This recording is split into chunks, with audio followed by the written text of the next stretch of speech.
It's March 1st, which marks the beginning of Women's History Month, a month-long celebration to honor women's often overlooked contributions to American history, like those of Elizabeth Blackwell, the first woman to officially become a doctor in the United States in 1849. Sojourner Truth, Susan B. Anthony, and Elizabeth Cady Stanton, all leaders in the women's suffrage movement. And Harriet Tubman, who led hundreds of enslaved people to freedom. But what's the history behind Women's History Month? It all began in 1978 with only a week-long celebration. It was organized by the Sonoma County Commission on Women. The week of March 8th was selected to correspond with International Women's Day, which had been celebrated around the world on March 8th since 1911.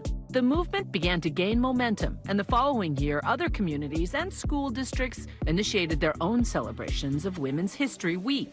Then in 1980, the National Women's History Project lobbied for national recognition, and they were heard, because in February of that year, President Jimmy Carter issued the first proclamation, which declared the week of March 8th as National Women's History Week. 6 years later, the same organization petitioned for an expansion on the event, and in March of 1987, Congress passed Public Law 100-9, proclaiming March as Women's History Month. Now, every March and all month long, we celebrate countless extraordinary women who've earned their place at the table. And the rest, as they say, is history.